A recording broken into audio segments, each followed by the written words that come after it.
Mientras tanto, Karen, te agradezco si le vas enviando a tus compañeros el enlace. Sí, profe, es que aún no ha terminado la clase pasada, por eso es que creo que no se han conectado.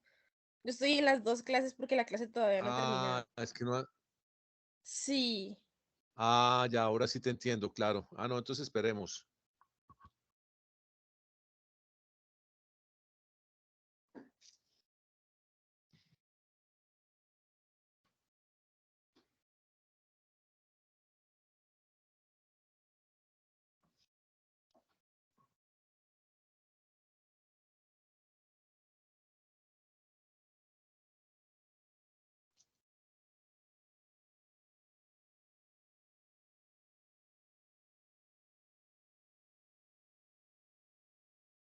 Ya terminó la clase, profe, ya yo creo que ya se van a conectar.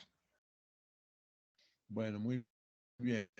Entonces, envíales el enlace de esta clase. Bueno, profe.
Bueno, muchachos, buenos días para todos. Les comento que ya se inició la grabación, entonces esperemos unos 3 minuticos más y damos por iniciada la sesión. En el día de hoy tenemos las exposiciones sobre el grupo número 1, la narrativa norteamericana del siglo XX, y el grupo número 2, el tema del boom latinoamericano. Entonces, esperemos que en estos 3 minutos se vayan conectando los que faltan y le damos la palabra al grupo número 1.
Como hasta ahora, en este momento, se encuentra conectado solamente la mitad del curso, voy a hacer una concesión y esperemos unos 3 minuticos más para ver quiénes más se conectan y ya con este margen de espera sí iniciamos la sesión.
Bueno, muchachos, entonces le doy la palabra a Samir, el integrante del grupo número 1. Samir, buenos días.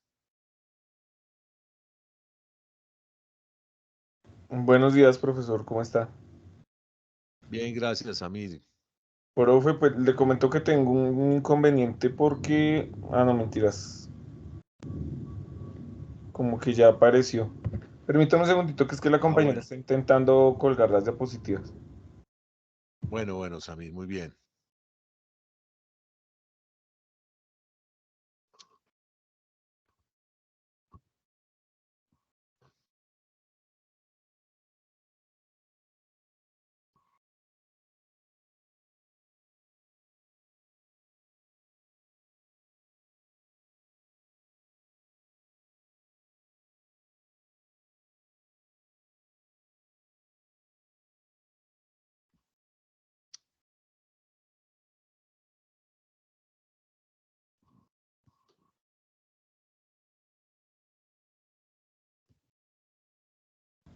Listo, profe. Entonces, la literatura del siglo XX en Estados Unidos se vio marcada como el resto del mundo, por los grandes conflictos y fenómenos sociales y tecnológicos que tuvieron lugar.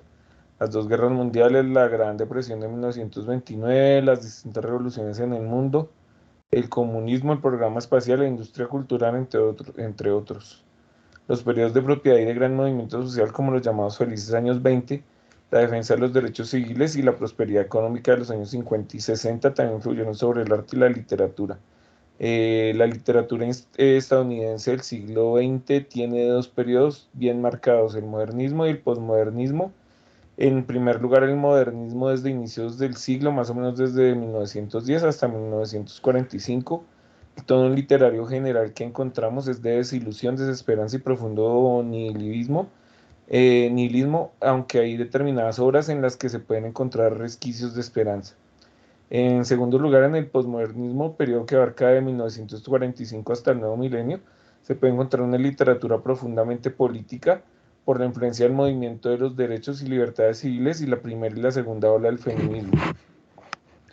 El modernismo literario en Estados Unidos, es importante recordarlo que el modernismo no es solo un movimiento estático, sino que evoluciona. Los artistas estaban siempre en contacto, intercambiando ideas, constantemente influenciándose. De hecho, existe una gran variedad de modernismos que van desde el modernismo canónico de unos pocos autores de vanguardia como T.S. Eliot, autor de La Tierra Baldía de 1922, y James Joyce, autor de Ulises en 1920, hasta el modernismo afroamericano representado por los escritores del Renacimiento de Harlem. El modernismo fue un fenómeno global, pero tuvo diferentes impactos en Europa, Gran Bretaña y Estados Unidos. Además, no existe un consenso sobre las fechas de inicio y final del modernismo. A veces se dice que comenzó a principios del siglo XX con Joseph Conrad y W.B. Yeats. Otras veces dicen que comenzó con la Primera Guerra Mundial. La literatura de esta época se caracterizó por una ruptura con los estilos tradicionales de poesía y otros tipos de escritura. Por ejemplo, Ezra Pound inició el movimiento imaginista con poemas como In a Station of the Metro en 1913. Esta poesía abandonó toda forma tradicional y buscó retratar una sola imagen en el tiempo, y así, a pesar de las obras diferían las unas de las otras, los autores modernos compartían un propósito común, que era captar la esencia de la vida moderna, y este propósito es el motivo por el cual la mayor parte de la literatura modernista se escribió de manera pesimista. Bueno. Estados Unidos entró en el siglo XX siendo una de las potencias más poderosas a nivel internacional, y por ello había una atmósfera de confianza y positividad sin precedente. Sin embargo, el avance tecnológico y las nuevas ideologías que se estaban fraguando en Europa harían que este ambiente cómodo cambiara radicalmente, influyera en la manera en la que los escritores modernistas retrataban la vida moderna. El primer conflicto que afectó a los artistas modernistas fue la Primera Guerra Mundial de 1914 a 1918, un conflicto sin precedentes antes visto, como la Gran Guerra, que originalmente se había previsto que estuviera zanjada para Navidades, se prolongó durante 4 años marcados por los combates en las trincheras y armas muy avanzadas como el desarrollo químico. Bueno. Los autores que se vieron marcados por ese conflicto en primera persona fueron Ernest Hemingway, T.C. Eliot y William Carlos Williams. Bueno, las características formales de la literatura modernista en Estados Unidos son: en intento de purificar el lenguaje, los autores modernistas le daban más importancia al rol que jugaba el lenguaje de la composición y la forma, en vez del significado del texto. Un ejemplo muy ilustrativo es la poesía de Gertrude Stein, A Rose is a Rose in a Rose. En ese sentido hay una especie de concienciación de la problemática que tiene el lenguaje, y que es de muchas ocasiones limitado, y el significado que quiere dar a un sentimiento. Así, en muchas ocasiones se crea una prosa densa y difícil de comprender, como es el caso de William Faulkner en Absalón, Absalón en 1936. Otra característica son los personajes literarios. Tienden a ser autorreflexivos y a tener mucha conciencia de sí mismo. En este sentido, la construcción del yo con respecto al mundo que la rodea tiene que ser complejo, ya que hay una percepción de la realidad en la que el personaje no le gusta estar. En esto se reconoce la influencia de Freud en la literatura y en general en todos los artes. Muchos de los narradores que hay en la novela son dignos de la desconfianza del lector. Estos narradores tienden a tener una visión muy sesgada de la realidad, dan su opinión con mucha ligereza, en ocasiones están bajo el efecto de las drogas o se pierden monólogos interiores, o utilizan el estilo de indirecto libre. Otra de las características es el tiempo. No es concebido como algo estático que separa el pasado, el presente y el futuro, sino que el modelo es considerado como dinámico, por lo que hay flashbacks, flash forwards, la narración, por así decirlo, evita la linealidad. Esta forma de narrar rompe con las formas aristotélicas y con los preceptos de tiempo, acción y espacio. En este sentido, la poesía modernista o incluso la prosa tiende a la fragmentación, ya que se crea una lógica interna en la que en que obra mediante símbolos, la fragmentación del tiempo de los narradores. Siguiente diapositiva.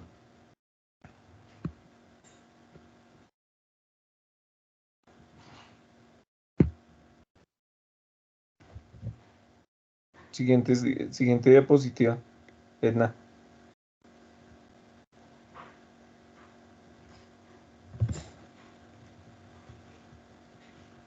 Seguimos con el autor William Faulkner.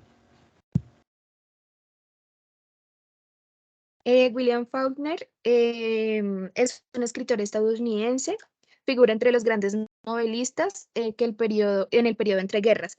Impulsó con su obra la renovación de las técnicas narrativas y la superación de las tendencias realistas y naturalistas de la centuria anterior.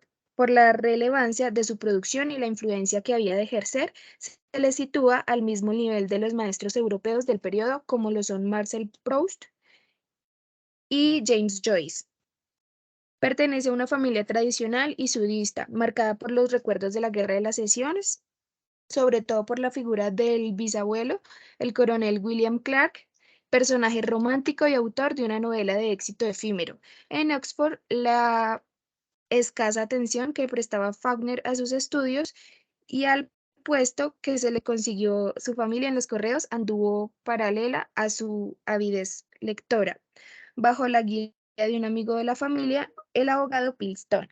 A pesar de que su vida transcurrió en mayor parte en el sur, que le serviría de inspiración literaria, casi inagotable, viajó bastante, conocía perfectamente ciudades como Los Ángeles, Nueva Orleans, Nueva York y Toronto, y vivió casi 5 años en París, donde cabe destacar que no frecuentó los círculos literarios de las llamadas generaciones perdidas. Perseguía muy conscientemente el éxito literario que no alcanzó, sin embargo, hasta la publicación del Ruido y la Furia, que se publicó en 1929. La novela marcaba un tono experimental en el que la anécdota era narrada por 4 voces distintas, entre ellas la de un retraso mental, siguiendo la técnica del torrente de conciencia, es decir, la presentación directa de los pensamientos que aparecen en la mente antes de la estructuración racional. El experimentalismo de Faulkner siguió apareciendo en sus siguientes novelas, como El Absalón en 1936. La estructura temporal del reto se convierte en una laberíntica al seguir el hilo de la conversación o del recuerdo, en lugar de la linealidad de la narración tradicional, mientras que Las Palmeras Salvajes, que fue publicada en 1939, es una novela única formada por 2 novelas, con 2 capítulos intercalados, de modo que se establece entre ellas un juego de ecos e ironías nunca cerrado por sus lectores ni por sus críticos. El mito presenta a William como un escritor compulsivo que trabajaba de noche y en largas sesiones, mito que cultivó él mismo y que encuentra su mejor reflejo en su personal estilo, construido a partir de frases extensas y atropelladas, de gran borroquismo y potencia expresiva, que fue criticado en ocasiones por su carácter excesivo, pero a cuya fascinación es difícil sustraerle el impulso finalmente de los críticos. A pesar de haber conseguido el reconocimiento en su vida e incluso relativamente joven, William vivió muchos años sometido en un alcoholismo destructivo. La publicación en 1950 de sus narraciones completas, unida al premio Nobel que recibió ese mismo año, le dio el espaldarazo definitivo que necesitaba para ser aceptado en su propio país como el gran escritor que era.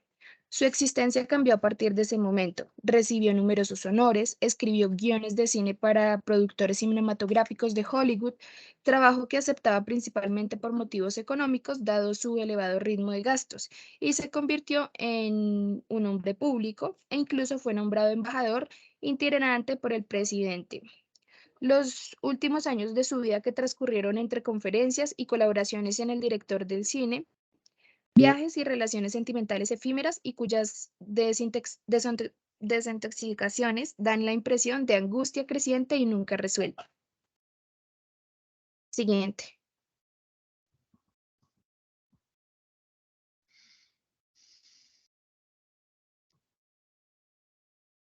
Ernest Hemingway, pues estaba en 1899. Es un narrador estadounidense cuya obra, considerada ya clásica en la literatura del siglo XX, ha ejercido una notable influencia tanto por la sobriedad de su estilo como por los elementos trágicos y el retrato de la época que representa. Recibió el premio Nobel en 1954. Ernest ya se había iniciado en el periodismo cuando se alistó como voluntario en la Primera Guerra Mundial, como conductor de ambulancias, hasta que fue herido de gravedad. De vuelta a Estados Unidos, retomó el periodismo hasta que se trasladó a París, donde alternó con las vanguardias y conoció a Pablo Picasso, James Joyce y entre otros. Participó en la Guerra Civil Española y en la Segunda Guerra Mundial como corresponsal y experiencias luego incorporadas a sus relatos y novelas. El propio Ernest declaró su labor como periodista, él lo había influido incluso estéticamente, pues le obligó a escribir frases directas y cortas, excluyendo todo lo que no fuera significativo. Su producción periodística, por otra parte, también influyó en el reportaje y las crónicas corresponsales futuras. Entre sus primeros libros se encuentra 3 relatos y 10 poemas, que fue publicado en 1923, y Hombres sin mujeres, que fue publicado en 1927, que incluye el antológico de los cuentos Los asesinos, ya que en este cuento es visible el estilo de narrar que lo haría famoso y maestro de varias generaciones. El relato se sustenta en diálogos cortos que van creando un suspensivo invisible, como lo que sucediera o estuviera oculto y velado por la realidad. El autor explicaba su técnica con el modelo temprano de hielo, que ocultaba la mayor parte de su materia bajo el agua, dejando visible solo una pequeña parte de luz del día. Otros cuentos de parecida factura también son antanológicos, como Un lugar limpio y bien iluminado, La breve vida feliz de Francis Mancomer, Las nieves del Kilimanjaro, Colinas como elefantes blancos, Un gato bajo la lluvia y muchos más. En algunos de, en algunas de sus mejores historias hay un vago elemento simbólico sobre el que gira el relato, como una metáfora que se desarrolla en plano en la realidad. La mayor parte de su obra plantea un héroe enfadado a la mujer y cumple con una suerte de código de honor. De ahí que sean mantones, toreros, boxeadores, soldados, cazadores y otros seres sometidos a prisión. Tal vez su obra debe ser comprendida como una especie de romanticismo moderno, que aún el sentido del honor, la acción, el amor, el escepticismo y la nostalgia como sus vectores principales. Sus relatos inauguran un nuevo tipo de realismo que, aunque tienen raíces en el cuento norteamericano del siglo XIX, lo transforman hacia una cotidianidad dura y a la vez poética que influiría en grandes narradores posteriores como Raymond Carver.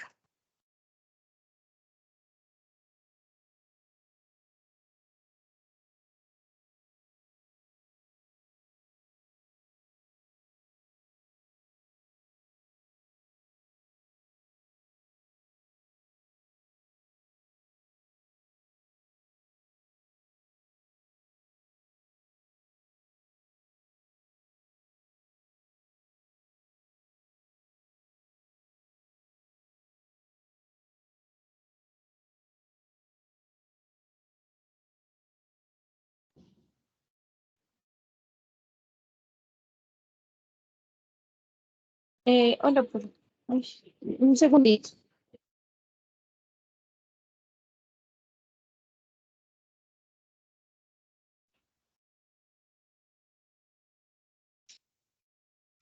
Bueno, Edgar Allan Poe Bueno, Edgar Allan Poe, también llamado el maestro del terror, considerado como uno de los maestros universales de los relatos del terror, el 7 de octubre de 1849 sigue siendo un misterio. Al día de hoy se desconoce si se trató de un asesinato, de un intento de suicidio o simplemente de una desgracia del destino. La maldición que perseguía a Edgar Allan Poe quizás fuera tan solo uno de la argucia de Ruth Wilmot Grislow, editor, poeta, crítico literario y enemigo del propio Poe. Inventó tras la muerte del autor norteamericano el 7 de octubre de 1849 en Baltimore, Estados Unidos. En la biografía de Poe, Whitmore lo tachó de adicto al alcohol y los estupefacientes, pero según cuentan algunos especialistas, Poe era intolerante al alcohol y el sordio ambiente de los bares resultaba muy desagradable. Estas mismas explican que antes de morir el propio Edgar contó su círculo más íntimo que le estaban persiguiendo.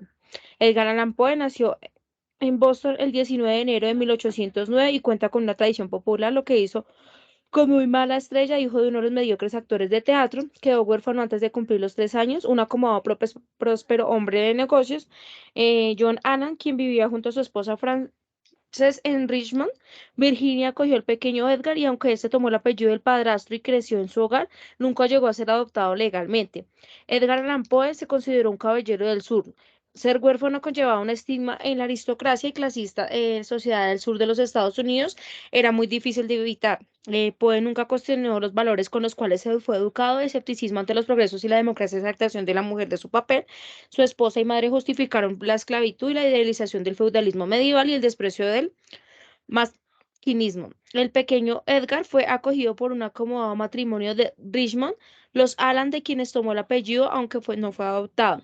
Los negocios familiares llevaron a Edgar y a su familia adoptiva en Londres, donde el joven acudió a los exclusivos internados de Chilce, donde aprendió a escribir en latín y a hablar francés. Sin embargo, los negocios en el viejo continente no tuvieron el éxito esperado y los Poe regresaron a Richmond en 1820.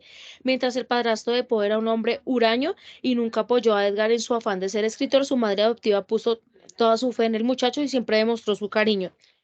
De nuevo en su país, Poe se familiarizó con el folclore y con todas las nodrizas y los criados negros que apenas lo distinguían entre lo real y lo fantástico, lo ordinario y lo sobrenatural, los vivos y los muertos. Desde niño escuchó historias sobre zombies, aparecidos y magia negra. Era un ávido lector de los cuentos de terror publicados en las revistas inglesas y escocesas que llegaban a la oficina de su padrastro.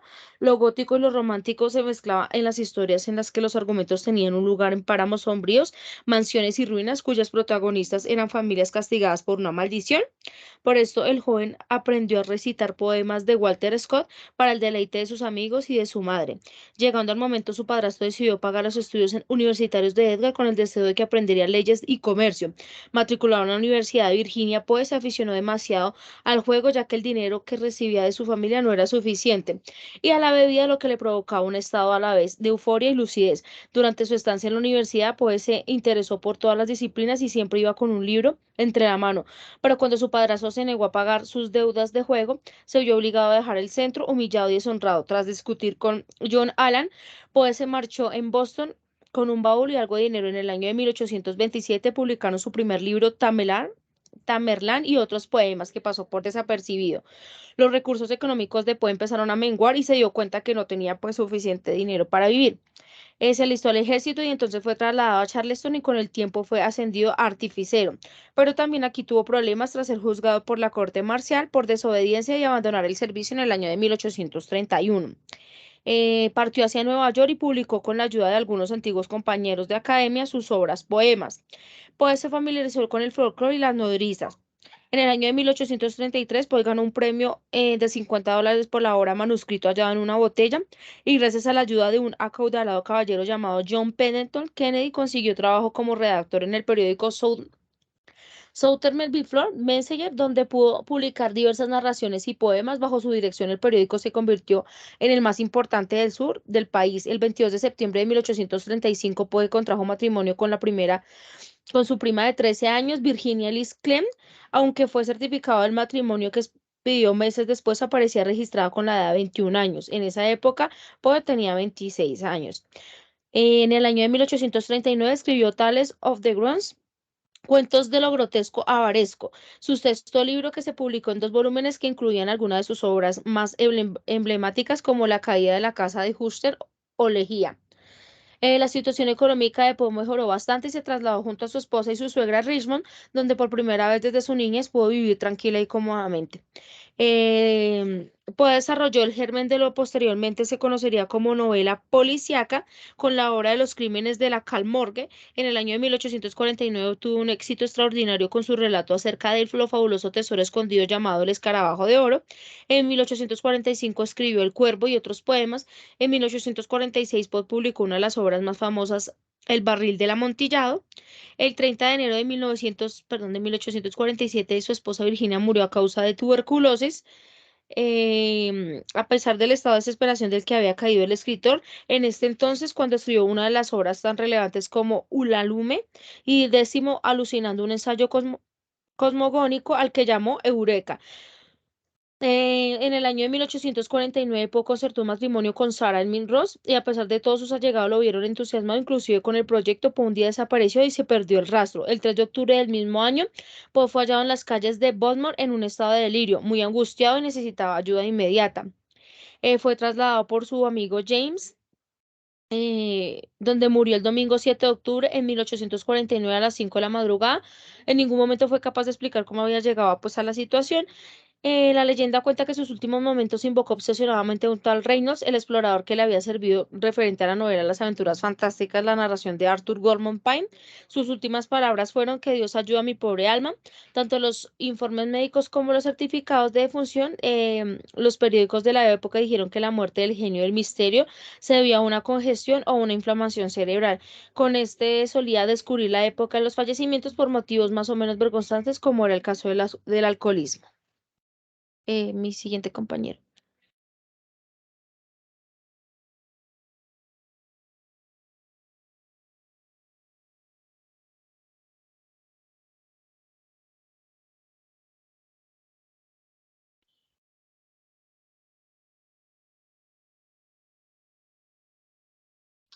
Buenos días, compañeros. Me corresponde Mark Twain. Él nació en Florida en 1835, muere en 1910. Un escritor estadounidense, aventurero incansable, encontró en su propia vida la inspiración para sus obras literarias. Creció en Hannibal, pequeño pueblo ribereño del Mississippi.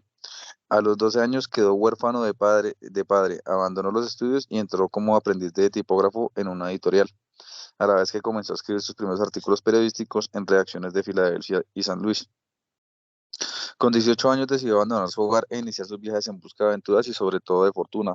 Trabajó como tipógrafo durante un tiempo en su región para después dirigirse a Nueva Orleans.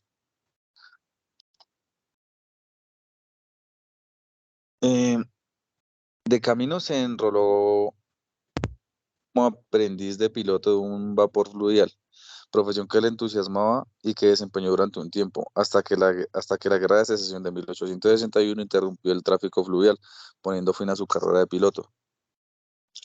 Posteriormente se dirigió hacia el oeste, a las montañas de Nevada, donde trabajó en los primitivos.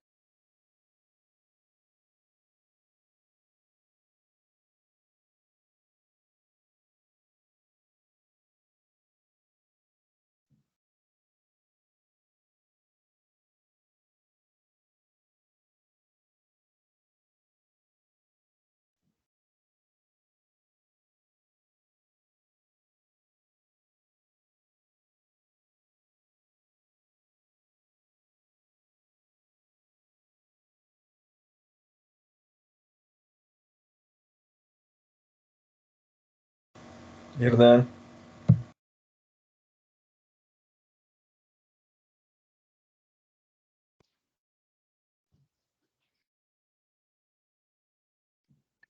Hola.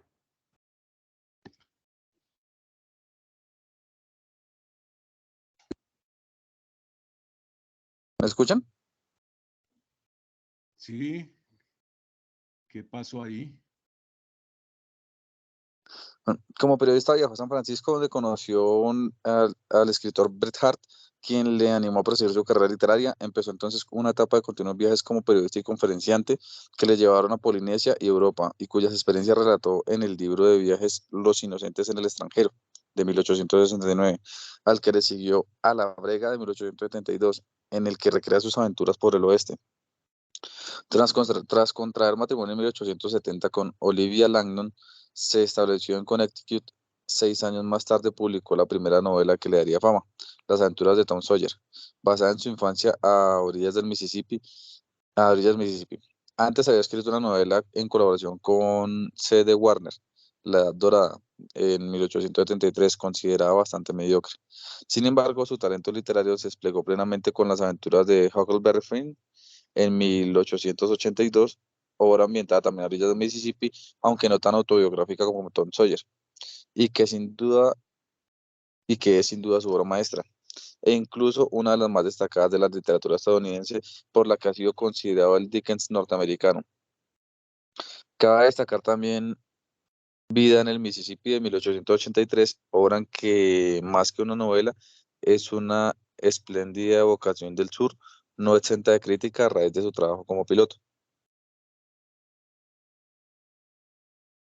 Con un estilo popular lleno de humor, Mark Twain contrapone a estas obras en esas obras el mundo idealizado de la infancia, inocente y a la vez pícaro, con una concepción desencantada del hombre adulto, el hombre de la era industrial, el de la edad dorada que siguió a la guerra civil, engañado por la moralidad y la civilización.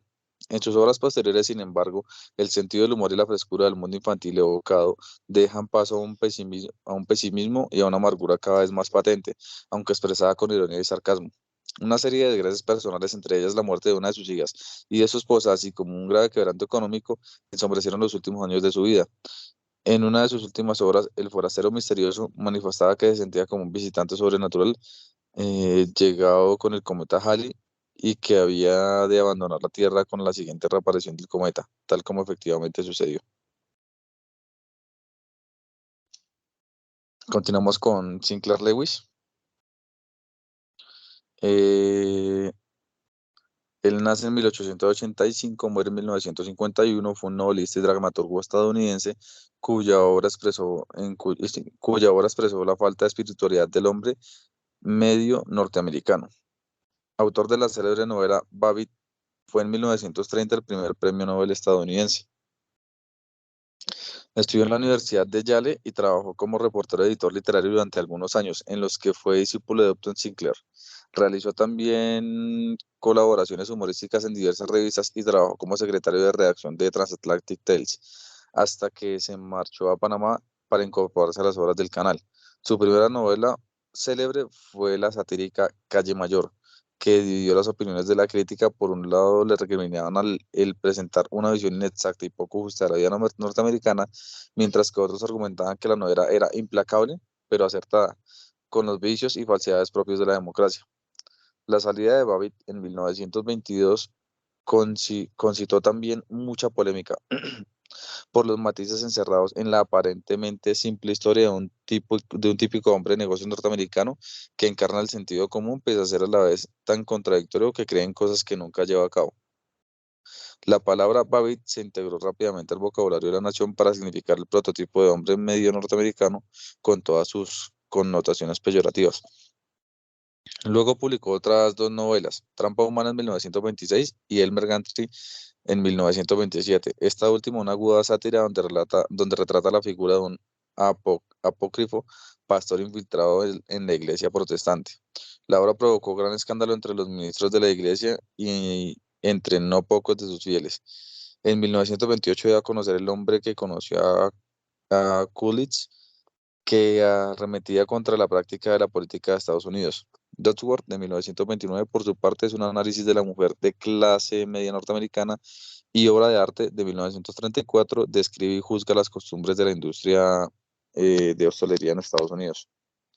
En 1936 apareció Eso no puede pasar aquí, donde describe las consecuencias que traería una dictadura fascista en Estados Unidos, y colaboró como dramaturgo en adaptaciones para la escena de algunas de sus novelas. Finalmente, su agudeza comenzó a declinar y se dedicó a trazar retratos más pasivos para la vida burguesa.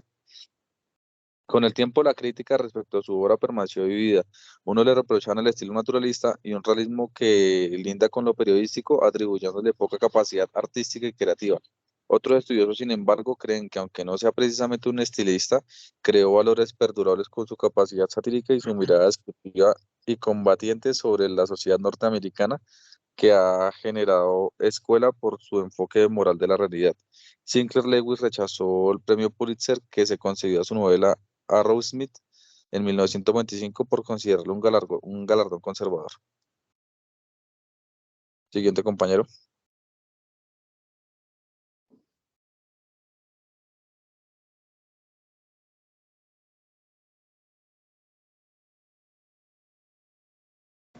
Ahí ya acabamos. Ok, con eso concluimos, profe.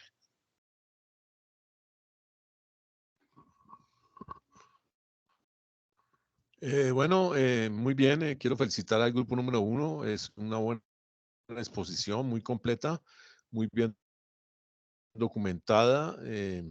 Estuvo muy bien hecha la investigación alrededor de cada uno de los autores. Hay que complementar en cuanto se refiere a la vida de Ernest Hemingway, la obra del Viejo y el Mar, la novela que es un poco, pues una novela breve, que es entre cuento y novela, se parecen más bien, tiene más de cuento que de novela, El Viejo y el Mar, que es una obra muy linda, es hermosa, preciosa, y cuenta la aventura de un hombre marinero, creo que es prácticamente un marinero, que se interna en medio del mar y a pescar, un marinero, un hombre ducho en el mar, eh, y entonces toda la peripecia que sufre para lograr pescar un pez enorme, enorme que casi lo... Y bueno, es la lucha entre la pesca y la relación del hombre con el mar y la vida marina. Es preciosa la descripción y la vida del marinero y el mar, toda esa confrontación, todo el paisaje, toda esa descripción que hace Ernest Hemingway con una maestría y con una profundidad muy bien lograda. Un maestro de la literatura, Ernest Hemingway. Bueno, muchas gracias por esas excelentes exposición muy bien lograda. A continuación le doy la palabra al grupo número 2 que van a exponer sobre el boom latinoamericano. Tiene la palabra el grupo número 2. Le doy la palabra a Edil Leonardo. Edil, tiene la palabra. Profe, yo un momentico, ya estamos listando las diapositivas. Regálame un momentico.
Bueno, buen día para todos. El grupo nos correspondió al boom latinoamericano. Leo,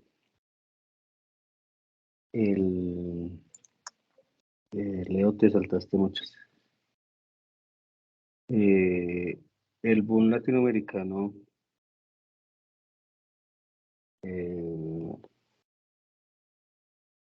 por el término de boom latinoamericano se entiende a un fenómeno literario y editorial que tuvo lugar entre las décadas de 1960 y 1970, cuando las obras literarias de un conjunto de jóvenes escritores latinoamericanos fue ampliamente distribuida y apreciada en Europa y gran parte del mundo.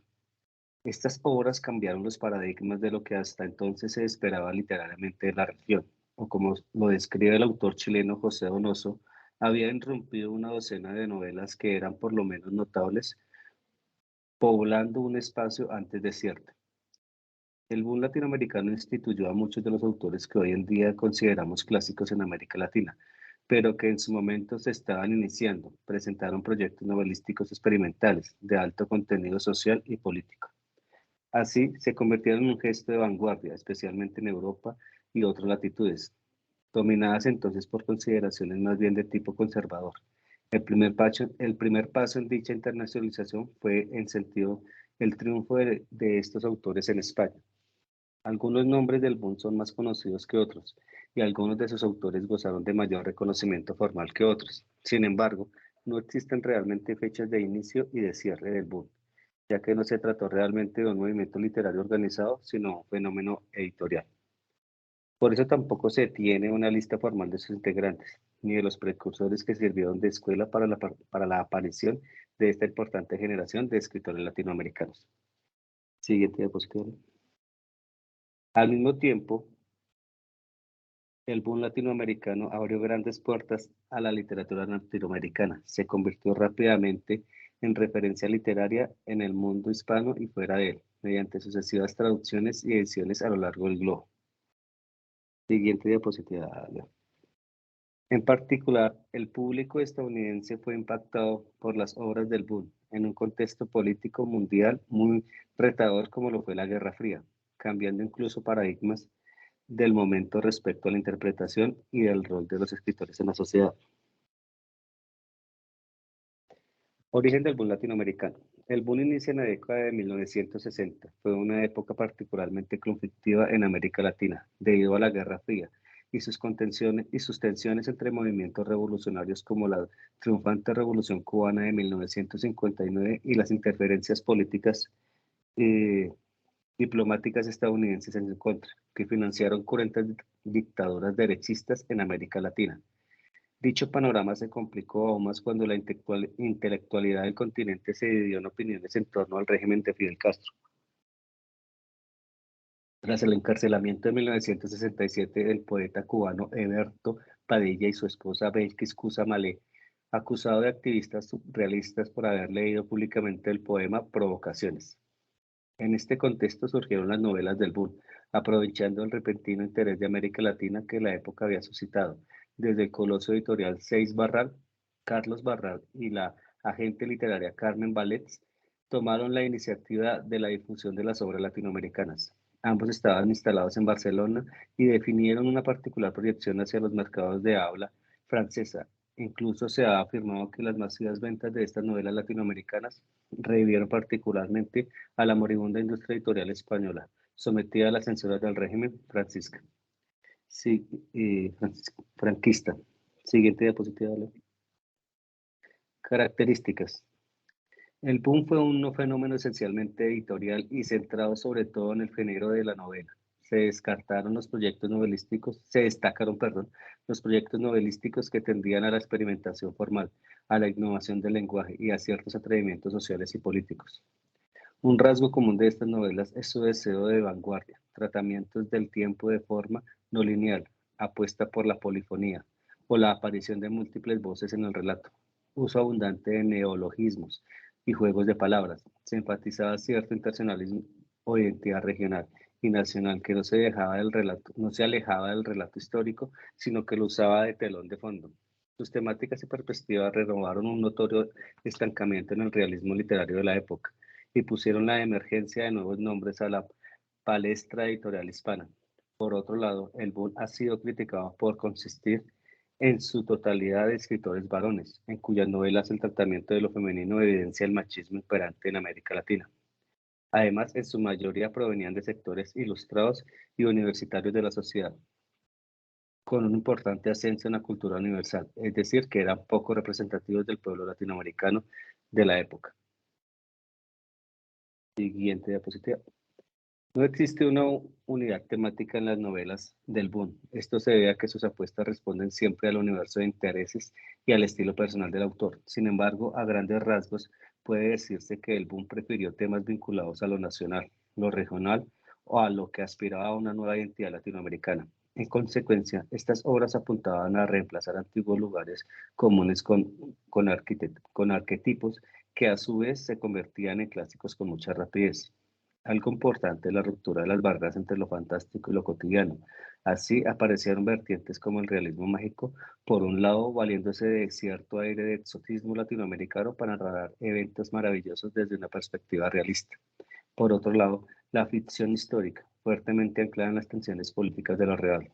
Tuvo su espacio en las novelas del boom, muchas de ellas exploraban la temática del dictador latinoamericano como Yo, El Supremo, en 1974, del paraguayo Augusto Roa Bastos. Uno de los autores más importantes del boom latinoamericano fueron Julio Cortázar, Gabriel García Márquez, Carlos Fuentes, Mario Vargas Llosa, pero no obstante consagró también a otros autores de otras nacionalidades que bien vale la pena destacar, dando que sus obras fueron de igual significado para la historia de la literatura latinoamericana, como son Juan Rulfo y sus libros Pedro Páramo en 1955 y El Llano Llamas en 1953, Augusto Roa Bastos, el paraguayo, y con su novela Yo, el Supremo, Manuel Puig, con sus novelas Boquitas Pintadas y El Beso de la Mujer Araña, Miguel Ángel Asturias, autor del Señor Presidente, y Juan Donoso, el obsceno Pájaro de la Noche. Gracias.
Carlos Fuentes. Carlos Fuentes nació en Ciudad de Panamá en 1928 y falleció en México en el 2012. Fue un narrador y ensayista mexicano, uno de los escritores más importantes de la historia literaria de su país, figura fundamental del llamado boom de la novela hispanoamericana de los años 60. El núcleo más importante de su narrativa se situó del lado más experimentalista de los autores del grupo y recogió los recursos vanguardistas inaugurados por James Joyce y William Faulkner, pluralidad de puntos de vista, fragmentación cronológica, elipsis, monólogo interior, apoyándose a la vez en un estilo audaz y novedoso que exhibe tanto su perfecto dominio de la más refinada prosa literaria como su profundo conocimiento de los variadísimos registros del habla común. En lo temático, La narrativa de Carlos Fuentes es fundamentalmente una indagación sobre la historia y la identidad mexicana. Su examen del México reciente se centró en las ruinosas consecuencias sociales y morales de la traicionada revolución de 1910, con especial énfasis en la crítica a la burguesía. Su búsqueda de lo mexicano se sumergió en el inconsciente personal y colectivo, y lo llevaría retrocediendo aún más en la historia, al intricado mundo del mestizaje cultural iniciado con la conquista española. Siguiente diapositiva, por favor. Biografía. Fue hijo de un diplomático de carrera. Tuvo una infancia cosmopolita y estuvo inmerso en un ambiente de intensa actividad intelectual. Licenciado en Leyes por la Universidad Nacional Autónoma de México. Se doctoró en el Instituto de Estudios Internacionales de Ginebra, Suiza. Su vida estuvo marcada por constantes viajes y estancias en el extranjero, sin perder nunca la base y plataforma a las culturas mexicanas. En la década de los 70, participó en diversas publicaciones literarias. Junto con Emanuel Carballo, fundó la Revista Mexicana de Literatura, foro abierta de expresión para los jóvenes creadores. A lo largo de su vida, ejerció la docencia como profesor de literatura en diversas universidades mexicanas y extranjeras, y se desempeñó también como diplomático. Impartió conferencias, colaboró en numerosas publicaciones y junto a la narrativa cultivó también el ensayo, el teatro y el guión cinematográfico. Algunos de sus ensayos de tema literario fueron recopilados en libros como La Nueva Novela Hispanoamericana en 1969 o el dedicado a Miguel de Cervantes, Cervantes o la Crítica de la Literatura en el año 1976. A los 26 años se dio a conocer como escritor con el volumen de cuentos Los Días Enmascarados en 1954, que fue bien recibido por la crítica y el público. Se advertía ya en este texto el germen de sus preocupaciones, la exploración del pasado prehispánico y de los sutiles límites entre la realidad y la ficción, así como la descripción del ambiente ameno y relajado de una joven generación confrontada con un sistema de valores sociales y morales en decadencia. Su éxito inició con dos novelas temáticamente complementarias que trazaban el crítico balance de 50 años de Revolución Mexicana. Una de ellas es La Revolución Transparente, en el año 1958, cuyo emplazamiento urbano supuso un cambio de orientación dentro de una novela que, como la mexicana de los 50, era eminentemente realista y rural. Y la otra fue La Muerte de Artemio Cruz, en el año 1962. Brillante prospección de la vida de un antiguo revolucionario y ahora poderoso prohombre en su agonía. Ambas obras manejan una panoplia de técnicas de corte experimental. Siguiente diapositiva, por favor. La región más transparente en 1958. Las prosas de originalidad y vigor que ya se vislumbraban en Los Días Enmascarados se cumplieron plenamente con La región más transparente en 1958. Un dinámico fresco sobre el México de la época que integra en un flujo de voces los pensamientos, anhelos y vicios de diversas capas sociales. La primera novela de Fuentes supuso una ruptura con la narrativa mexicana, estancada en un discurso costumbrista y en la crónica revolucionaria testimonial desde una óptica oficialista. Con esta extensa obra acreditó el autor su vasta cultura, su sentido crítico y su pericia y audacia como prosista, rasgos que muy pronto lo convertirían en uno de los escritores latinoamericanos con más proyección internacional. Al modo de John Dos Passos en Manhattan Transfer respecto a Nueva York, o de Alfred Doblin en Berlín Alex Pardas con La Capital Alemana. La región más transparente es el gran mosaico de Ciudad de México, el retrato a la vez atomizado y gigantesco de todas sus clases sociales a través del aproximadamente centenar de personajes que constituyen su protagonista colectivo, siendo el verdadero protagonista la propia ciudad. Así lo delataba su mismo título, que procede de una frase con la que Alexander describió el Valle de México. la disección y crítica de la masa social del país. En la medida en que la ciudad incluye el campo al absorber las migraciones de campesinos despoblados, la propuesta programática de la obra y abarca desde los desherederos hasta los nuevos burgueses, que no saben qué cosa hacer con su dinero, desprovistos de cualquier inquietud cultural y sin otra clase que les oponga. El dominio que muestra fuentes de los distintos registros lingüísticos de cada clase social proporciona verismo a su retrato y convierte la novela en una magistral obra polifónica. Los continuos saltos temporales. Dentro de un dilatado periodo que abarca desde los años previos a la Revolución Mexicana hasta el presente y la irregularidad que aparecían los personajes con frecuencia a través del monólogo interior, dando a la narración una apariencia desordenada y anárquica. Externamente, la novela está dividida en 3 partes desproporcionales que englobaban capítulos distribuidos sin simetría. Sin embargo, en ningún momento se pierde el hilo de la narración, lo que demuestra el especial cuidado que pone el autor en la estructura. La primera secuencia es la presentación de sí mismo que hace Cienfuegos e inicia la novela con estas palabras. Mi nombre es Ixa Cienfuegos, nací y vivo en México. Su voz, la primera en aparecer, se dirige a sus iguales y a la ciudad. El hálito poético de su palabra dignifica su amargura y su resignación ante el destino de los mexicanos como les están condenados a padecer. La estructura de la novela está presidida por la circularidad. Se abre con estas palabras de Ixa Cienfuegos y se cierra con la región más transparente del aire. Este concepto circular, tan ligado al de la repetición, se observa en varios niveles de la novela y es básico para la tarea de enhebrar los numerosos elementos de esta obra y para sostener su simbolismo. Siguiente diapositiva, por favor. La muerte de Artemio Cruz en 1962. La denuncia del fracaso de la revolución se halla en la base de diversas obras de Carlos Fuentes, y muy especialmente en La muerte de Artemio Cruz en 1962, una de las mayores novelas de las letras mexicanas.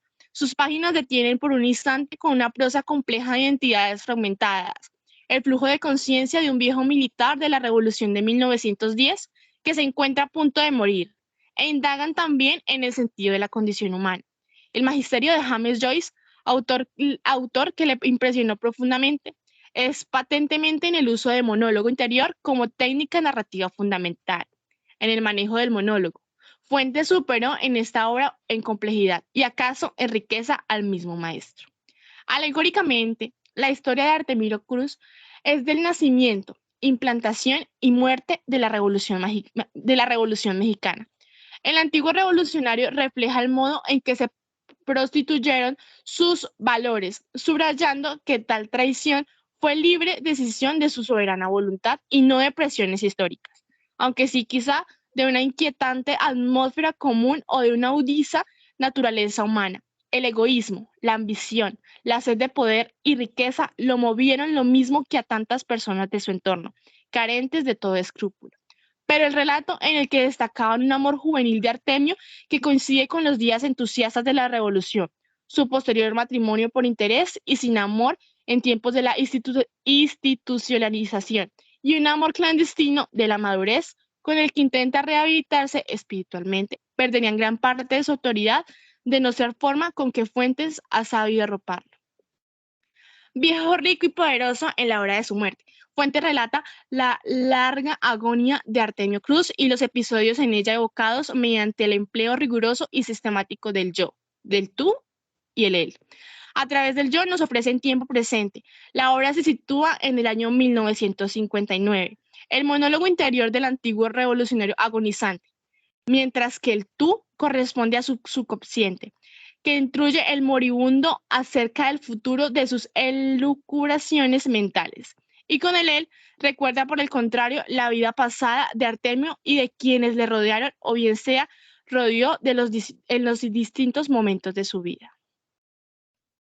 Así finalizaría mi exposición, profe. Sigue mi otro compañero. Siguiente diapositiva, por favor.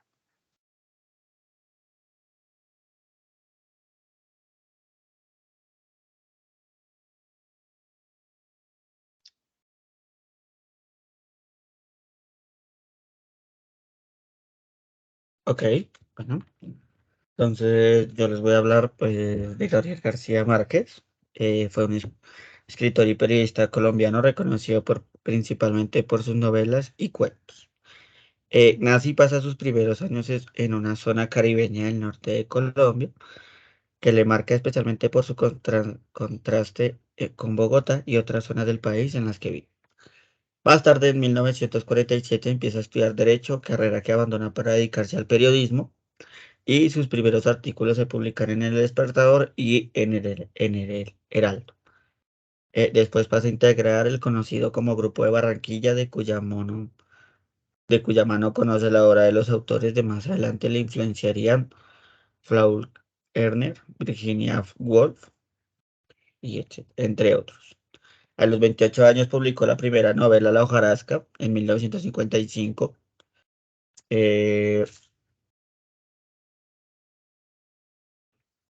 Comprometido con los movimientos de izquierda, Gabriel García Márquez siguió de cerca la insurrección guerrillera cubana de Fidel Castro y del Che Guevara, hasta el triunfo de los mismos en 1959. Amigo de Fidel Castro, participó por entonces en la fundación de Prensa Latina, la agencia de noticias de Cuba, en la agencia de Cuba. Al cabo de no pocas horas, vicisitudes con diversos editores, García Márquez logró que una editorial argentina le publicase y le constituyese su obra maestra y una de las novelas más importantes de la literatura universal del siglo XX, Cien años de soledad, escrita en el año 1967. Tras una temporada en París, Gabriel García Márquez se instaló en Barcelona en 1969, donde estableció amistad con intelectuales españoles como Carlos Barral y algunos suramericanos también, como Mario Vargas Llosa, donde su estancia allí fue decisiva para la concentración de lo que se conoció como el boom de la literatura hispanoamericana, que supuso el descubrimiento internacional de los jóvenes y no tan jóvenes narradores del continente, entre ellos el peruano Mario Vargas Llosa, los argentinos Jorge Luis Borges, Ernesto Sabato y Julio Cortázar. Los cubanos José Lezama Lima y Guillermo Cabrera Infante, los mexicanos Juan Rulfo y Carlos Fuentes, y por último los uruguayos Juan Carlos Onetti y Mario Benedetti, entre otros. En 1972 obtuvo el Premio Internacional de la Novela Rómulo Gallegos y pocos años más tarde regresó a América Latina para residir alternativamente en Cartagena de Indias y en Ciudad de México, debido sobre todo a la inestabilidad política en Colombia en ese entonces. Con anterioridad a 100 años de soledad, García Márquez había embozado el mundo del Macondo en las novelas como La hojarasca, 1955, y El coronel que no tiene quien lo escriba, y también en colecciones en relatos como Los funerales de Mamá Grande.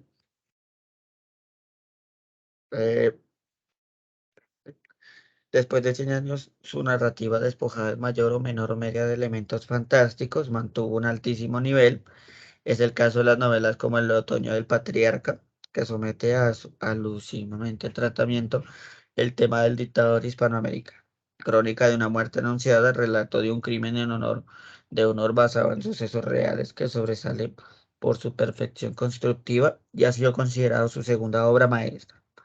Y El amor en tiempos de cólera, extraordinaria historia de un amor que nació en la adolescencia, no llega a sumarse hasta 53 años después, ya en la vejez de los personajes.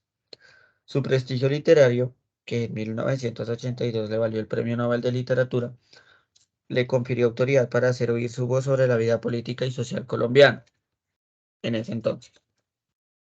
Su actividad como periodista quedó recogida en Textos Costeños en 1981 y Entre Cachacos en 1983, comprendidos en los artículos publicados en la prensa escrita y en noticias de un secuestro. Amplio reportaje novelado editado en 1996 que trata de la dramática periferia de 9 periodistas secuestrados por orden del narcotraficante Pablo Escobar. Relato de un náufrago, reportaje sobre un caso real publicado en forma de novela de 1968, constituye un brillante ejemplo del nuevo realismo y puso de manifiesto su capacidad para cambiar de un registro. En el cine también intervino la redacción de numerosos guiones y a veces también adaptaciones de sus propias obras, y desde 1985 compartió con el cineasta argentino Fernando Birri la dirección de la Escuela Internacional de Cine de La Habana. Entre su producción posterior, dirección de la Escuela Internacional de Cine de La Habana, entre su producción posterior cabe destacar una novela histórica en torno a Simón Bolívar, El General en su laberinto, 1989, la colección de relatos 12 cuentos peregrinos en 1992, el volumen de memorias Vivir para contarla en 2002, que cubre los primeros 30 años de su vida, y su última novela, Memorias de mis putas tristes, en 2004, sobre el amor de un nonagenario periodista por una joven prostituta. Finalmente muere en México el 17 de abril de 2014, y los herederos de Gabriel García Márquez dispositaron el 24 de febrero de 2015 en la Caja de las Letras del Instinto de Cervantes un legado del escrito en memoria. Entonces,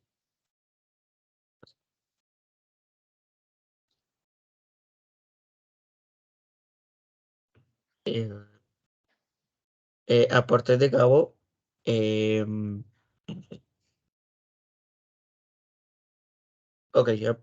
Aportes de Gabo al realismo mágico. Pues muchos críticos aseguran que Márquez fue uno de los fundadores del realismo mágico.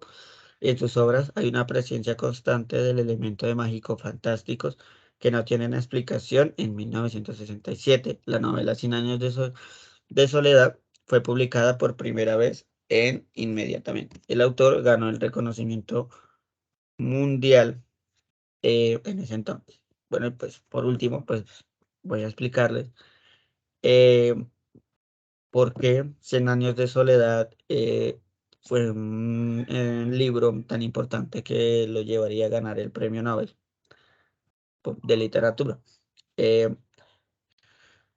Cien años de soledad es un libro que narra la historia de una familia desde el principio del mundo hasta el fin de sus descendientes. Ni muy complejo, pero tampoco obvio. El libro es un hito para la literatura en español, y los siguientes párrafos analizaremos los temas que le dan el significado tan especial a la obra, tal punto de que da un total de reconocimiento visitarlos para complementar la lectura del libro. Cien años de soledad retrata la constelación de un árbol familiar como un ciclo que se alimenta de la tierra en que florece y muere. En otras palabras, esta es una historia sobre cómo repetimos las mismas historias del lugar de donde nacemos. Y al mismo tiempo, como la idea del realismo mágico de Macondo toma lugar donde se desarrolla toda esta historia. Es la clave de este tema. La obra se convirtió en el referente mundial del realismo mágico gracias a su combinación de eventos históricos latinoamericanos reales con eventos mágicos de Macondo. La magia tiene una carga instrumental en Cien años de soledad. No hay un significado detrás de los eventos mágicos, sino que los eventos mágicos permiten que la narrativa llegue a momentos con alto significado. En esta obra, el realismo mágico describe una realidad donde la magia es cotidiana y no sorprende a nadie. Esto se contrasta con la visión bruta y tosca que se espera de una historia ambientada en Latinoamérica, donde la violencia o el abuso es cotidiano y no sorprende a nadie. Como tal, se normaliza. Como producto se tienen situaciones como la de Mauricio Babilonia, un hombre en el que siguen las mariposas amarillas a todas partes, pero es acribillado hasta la muerte, siendo el augurio de una época triste y sangrienta de Macondo. He ahí el fin de las mariposas. Otro ejemplo es el patriarca Buendía. El hombre envejece atado a un árbol hasta terminar convirtiéndose en parte de él. El árbol el árbol que se convierte es lo único que no sufre ninguna transformación en la casa de Buendía. Y tras todas las generaciones familiares y los cambios que sufre la casa, el árbol permanece con el hombre que les dio vida a todos. Erancizado. Estando presente en la vida de la muerte de su descendencia, cantidad de nuestro lugar de origen depende de la historia de nuestra familia. Entonces, y pues así finalizaría como un resumen o lo más importante en la vida de Bueno, Gabriel muy García bien, Márquez. muy bien, Leonardo. Buenos días, pues yo les voy a hablar sobre Jorge Luis Borges Acevedo. Jorge Luis nace en Buenos Aires en 1899 y fallece en Ginebra, Suiza, en 1986. Él fue un escritor argentino considerado una de las grandes figuras de la literatura en la lengua española del siglo XX, cultivador de varios géneros que a menudo funcionó deliberadamente. Jorge Luis ocupa un puesto excepcional en la historia de la literatura por sus relatos breves. Siguiente diapositiva, por favor. Los inicios poéticos de Borges, él había conocido en Madrid a los jóvenes escritores del grupo ultraísta, que se nucleaban en torno al poeta andaluz Rafael Cansinos Ascenso. A su retorno a la Argentina, a comienzos de la década de 1920, difundió entre sus pares esa nueva concepción de la poesía y las imágenes poéticas, principalmente dentro del grupo de los escritores vanguardistas. El primer libro de poemas de Borges fue Fervor de Buenos Aires, publicado en 1923, en el que ensayó una visión personal de su ciudad, de evidente cuño vanguardista. Siguiente diapositiva, por favor. Una polémica que lo atrapó cuando fue galardonado para el Premio Nobel. Fue muy curioso que después de tantos logros y creaciones reconocidas socialmente y por millares de lectores, el escritor argentino no haya recibido un premio Nobel en vida.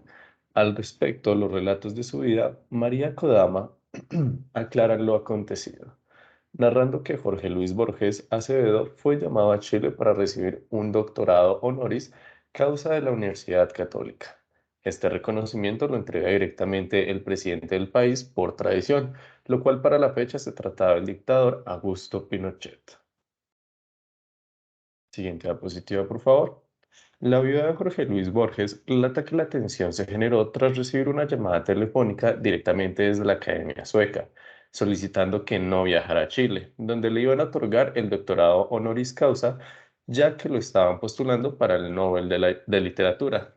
A él esto le pareció una injusticia y soborno, por lo que rechazó la invitación y prefirió irse a Chile a recibir su doctorado, donde no le imponían una condición alguna.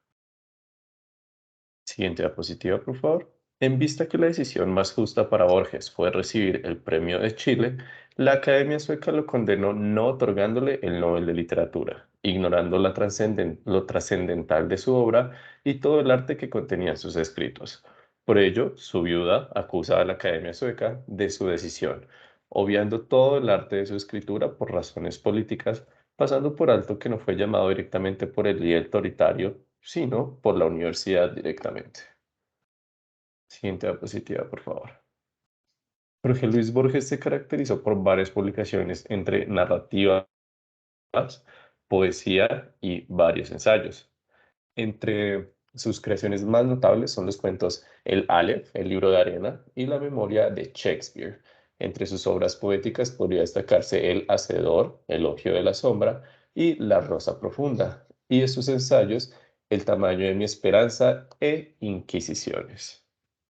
Siguiente diapositiva, por favor. Y siguiente diapositiva, por favor. Borges utiliza un singular estilo literario basado en la interpretación de conceptos como los de tiempo, espacio, destino o realidad. La simbología que utiliza remite a los autores que más le influencian: William Shakespeare, Thomas de Quincey, Rudyard Kipling o Joseph Conrad, además de la Biblia, la Cábala judía, las primigenias literaturas europeas, la literatura clásica y la filosofía. Un dato curioso de Borges fue que tuvo como más recibimiento por los europeos y por la literatura que escribió, ya que pues gran parte de su vida la pasó en Europa, ya que desde muy pequeños los padres tuvieron que emigrar por situaciones económicas. Entonces por eso fue muy bien recibido y asimismo fue un poco más sencillo, por así decirlo, que pues tuviera la fama y desarrollo que tuvo para la época. Y pues eso fue la vida de Jorge Luis Borges Acevedo. Muchas gracias.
Sí, no sé qué pasa, que no se escuchan, quedó silenciado.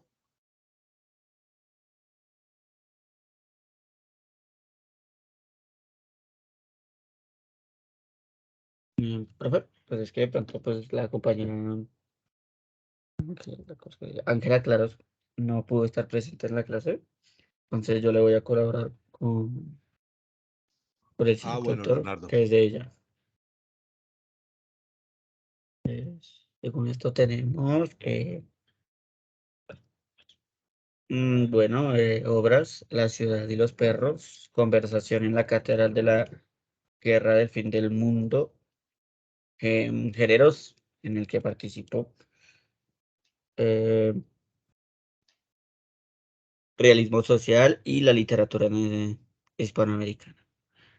En 1957 inició su carrera en la literatura con la publicación de sus primeros cuentos, Los jefes y El abuelo. Obtuvo el Premio Nobel de Literatura en 2010. Eh,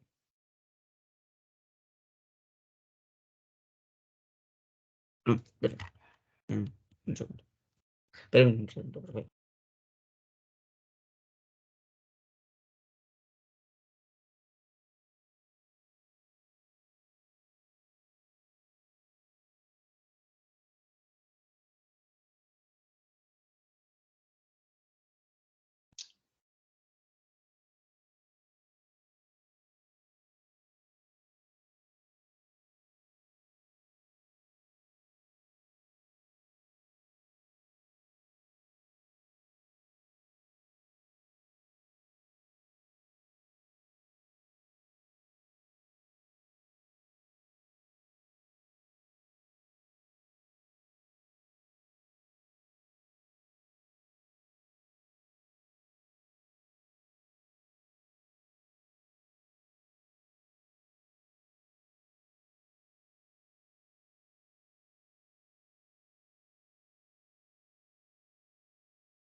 Sí, el grupo número 2 tiene problemas en este momento con el último autor, con Vargas Llosa.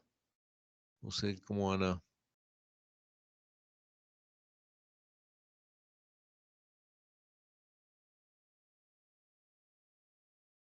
Ok, perfecto. Bueno, continúo. Entonces, en 1990, Vargas Llosa se postuló a la presidencia de Perú, lanzando su candidatura por el Frente Democrático. El 12 de febrero de 1976, durante el estreno de una película con guion de Vargas Llosa, La Odisea de los Andes, en el Patricio de Bellas Artes de la Ciudad de México, el peruano le propina un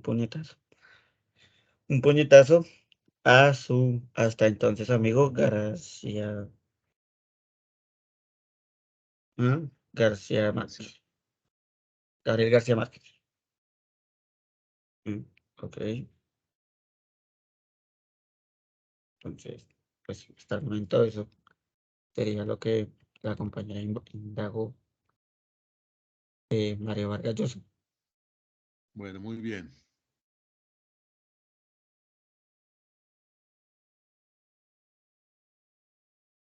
Bueno, sigo yo sobre Julio Cortázar.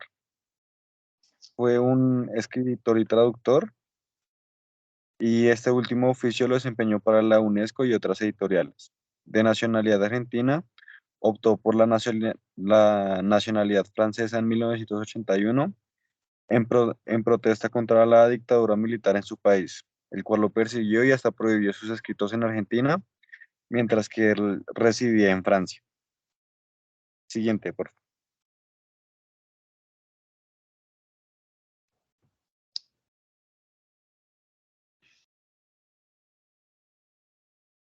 También es considerado uno de los autores más innovadores y originales de su tiempo. Fue maestro del cuento, la prosa poética y la narración breve en general. Fue también creador de importantes novelas, las cuales inauguraron una nueva forma de hacer literatura en el mundo hispano. Debido a los contenidos de su obra que transitan en la frontera entre lo real y lo fantástico, Cortázar suele ser relacionado con el realismo mágico e incluso con el surrealismo. Además, es catalogado como uno de los exponentes centrales del boom latinoamericano Rossi. Murió el 12 de noviembre de 1983 por leucemia.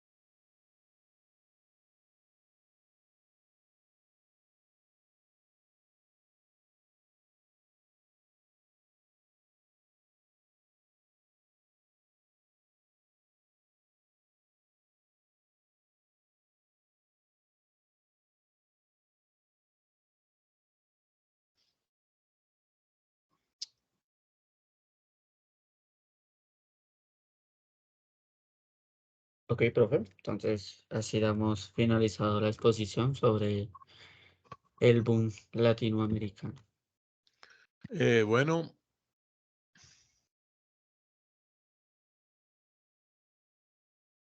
ya pueden cerrar ahí.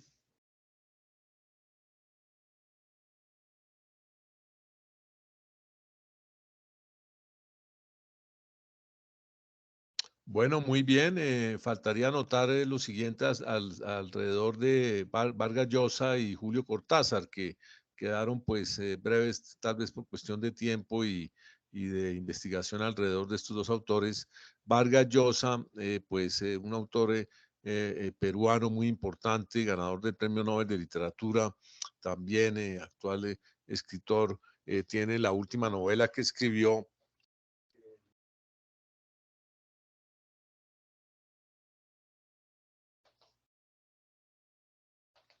Tiempos Recios, se llama Tiempos Recios, y conocido también por La tía Tula y el escribidor, entre otras novelas que tiene, otras novelas que La tía Tula y el escribidor, los cachorros, bueno, tiene muchas novelas que giran en torno también de la vida, en torno de poco de la realidad de Perú, de la, del entorno de la tradición peruana y de los gobiernos de turno en Perú, un poco de la vida militar también, de la vida, de los aspectos sociales y políticos de la época que le tocó vivir, muy importante. Los cachorros, creo que tiene uno también que se llaman así, de Vargas Llosa. Bueno, tocaría y Julio Cortázar, conocido también como un gran autor, escritor argentino, con su obra muy conocida, su novela Rayuela. Rayuela, que es famosa, esa novela que lo universalizó en, en la literatura latinoamericana. Bueno, muy bien a ambos grupos, buenas exposiciones. Me gustó sobre todo el último grupo, el grupo número 2, la exposición en torno a Vargas, a Jorge Luis Borges. No conocía ese dato acerca de la distinción de la negativa del premio Nobel por esa circunstancia. Siquiera me trajeron a colación ese dato, esa curiosidad. Ese dato no lo sabía y hasta apenas ahora lo vengo a conocer, que fue por ese detalle que se le negó el premio Nobel, increíble, pero así son las cosas en la vida y fue por motivos políticos. Sí, yo sabía que había sido por motivos políticos, porque el Premio Nobel de Literatura siempre ha sido de carácter político, ha sido siempre de carácter político. Bueno, y tratándose entonces, muchachos, de las exposiciones del día de hoy y de los autores que ustedes expusieron, pues nada menos y nada más que Jorge Luis Borges, voy a compartir con ustedes un poema de este autor, de Jorge Luis Borges, que se llama El Amenazado, y con esto cerramos las exposiciones del día de hoy. Les recuerdo que ya le di los temas a Edil, y creo que Edil ya los compartió con ustedes. Edil tiene la palabra para que me informes al respecto.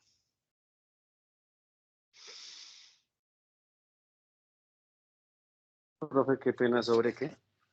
Sí, sobre los temas que te envié en el WhatsApp, los temas de exposición para la próxima clase. No, profe, no se los he compartido porque los muchachos estaban como organizando el tema de hoy y varias Bueno. cositas, entonces esperé Bueno, hasta que perfecto. ahorita la Entonces, clase.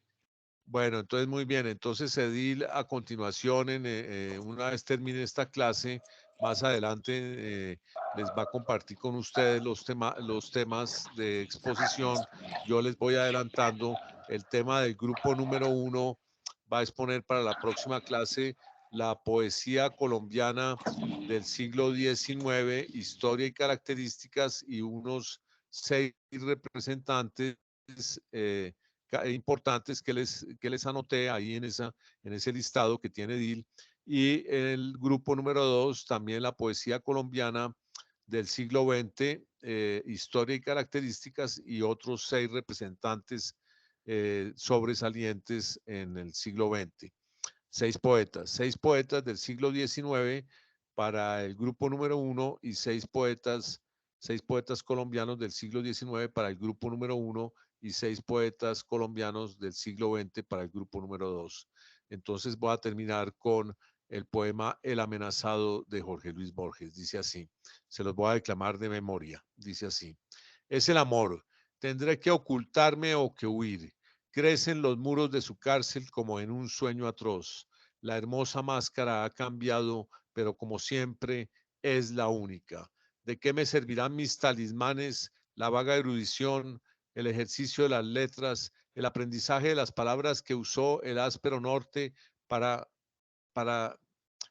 cambiar sus mares y sus espadas, la serena amistad, la galería de las bibliotecas, las cosas comunes, los hábitos, el joven amor de mi madre, la sombra de mis muertos? Estar contigo y no estar contigo es la medida de mi tiempo. Ya el cántaro se quiebra sobre la fuente, ya el hombre se levanta, la voz del ave, ya se han oscurecido los que miran por la ventana, pero la sombra no ha traído la paz. Es, ya lo sé, el amor, la ansiedad y el alivio de oír tu voz, la espera y la memoria, el horror de vivir en lo sucesivo. Es el amor con sus mitologías, con sus pequeñas magias inútiles. Hay una esquina por la que no me atrevo a pasar. Ya los ejércitos me cercan, las hordas. Esta habitación es irreal. Ella no la ha visto, no la ha visto. El nombre de una mujer me delata. Me duele una mujer en todo el cuerpo. Muchas gracias.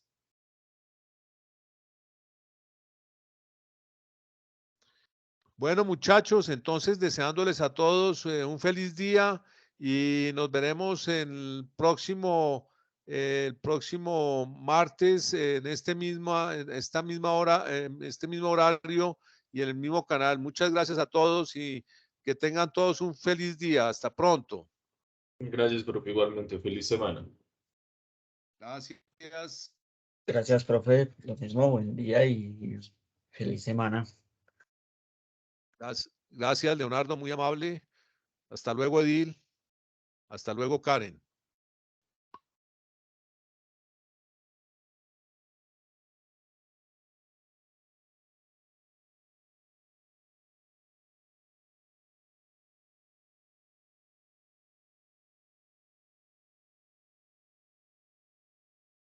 Hasta luego, profe, gracias.